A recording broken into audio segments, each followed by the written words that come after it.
This week, the companies whose entire job it is to protect you from hackers got hacked.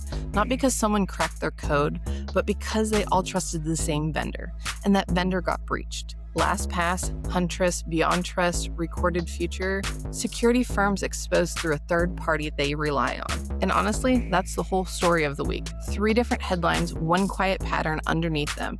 The risk isn't in the systems you control anymore. It's in the handoffs, the places where you assume someone had it covered.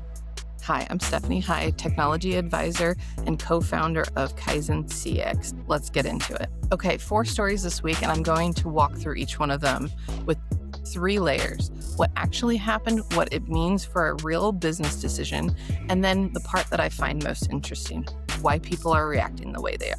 Because the human response of these stories tells you just as much about the stories as the stories themselves. Story 1. The big one. A market intelligence company called Klue got hit by a supply chain attack. An extortion group called itself Icarus compromised an integration credential and from there reached into the connected Salesforce environment of Klue's customers. The customers list is the uncomfortable part. LastPass, Huntress, BeyondTrust, Recorded Future. These are cybersecurity companies. The data taken with support cases, contacts, sales records, names, emails, phone numbers, addresses. To be clear, LastPass says its password vaults weren't touched. This was a CRM and support layer, but still. What this means for your business, your attack surface is no longer your software, it's your vendor's software, and increasingly your vendor's vendor.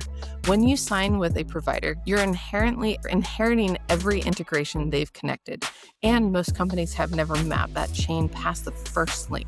If I ask you right now to name every third party that can touch your customer data through an integration, could you? Most leaders can't. That's not a competency gap, it's a visibility gap, and it's fixable. Here's what fascinates me. These were security companies. Vigilance is literally their product. So how does the most security-conscious set of organizations on Earth get caught the same way a small business would? Because vigilance doesn't transfer through a contract.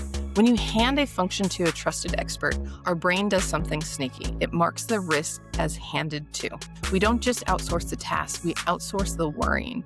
And the moment everyone in the chain assumes the next link is doing the worrying, nobody is. Story 2. This one's about trust pointed inward. So Meta paused an internal program called Model Capability Initiative. That was logging its own employees' keystrokes, mouse movements, screen content, even private conversations to train AI on how knowledge work gets done. Then the program did the one thing it absolutely could not do. It leaked. The sensitive employee data was accidentally exposed across the whole company. They caught it, but the first fix didn't hold, and they ended up pausing the program while they investigated. What this means for your business is a lot of you are being pitched AI tools right now with a promise of productivity insights through monitoring, keystrokes, analytics, screen capture, understanding how your team really works. But before you buy, the data those tools collect is a liability the moment it exists. You are not just deciding whether to monitor, you're deciding whether you can secure, govern, and justify a brand new pile of your most sensitive internal data. If the answer to any of those 3 is shaky, the productivity gain isn't worth it. Watch the employee reaction here because it's the real lesson. The anger wasn't only about being watched, it was about being watched and then exposed. The company asked for trust and then it couldn't hold up its end. There's a concept called the psychological contract, the unwritten deal between an employer and a person about how they're being treated. Surveillance strains that contract, a surveillance program that then leaks your private chats to your coworkers that denounces it. And trust, once it's broken that way, doesn't come back at the speed that it left. Story 3.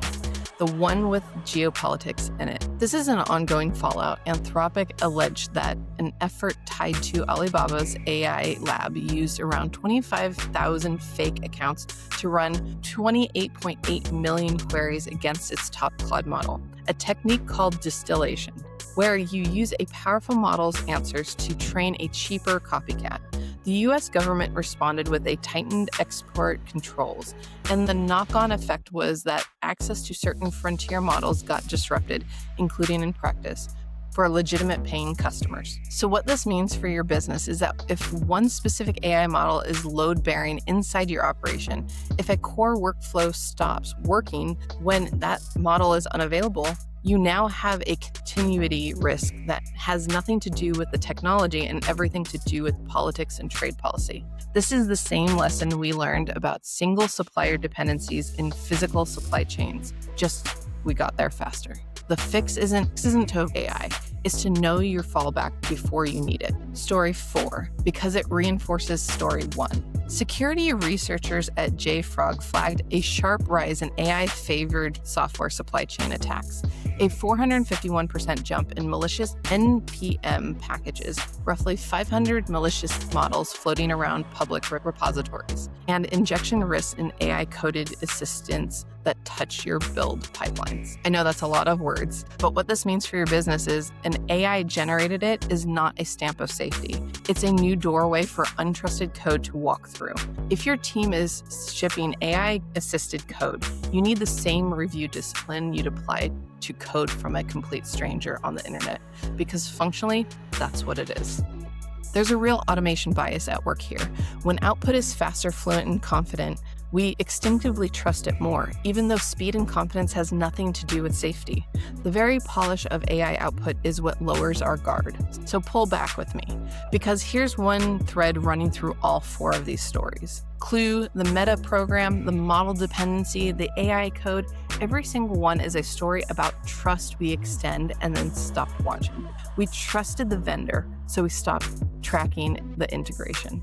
We trusted the AI tool, so we collected data we couldn't protect. We trusted the model would always be there. We trusted the fluent output.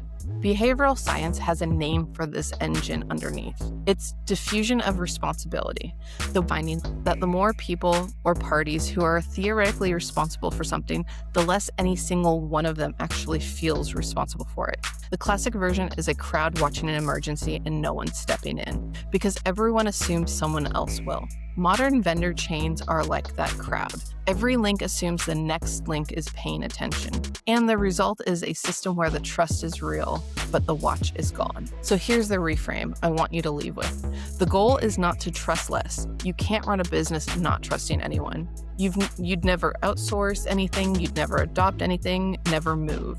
The goal is to trust deliberately and knowledgeably, to know exactly what you've handed off to whom and who is actually watching it. Trust is supposed to be a decision you make. The trouble starts when it quietly becomes a thing you forgot about entirely. A company that got burned this week didn't trust too much. They trusted unconsciously. That's the difference.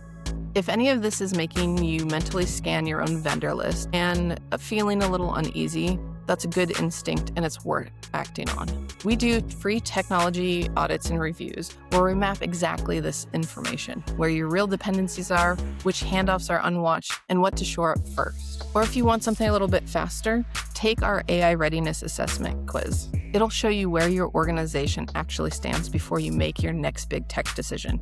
Links are all listed below. Again, I'm Stephanie Hai, and that's your Kaizen CX Take. See you next week.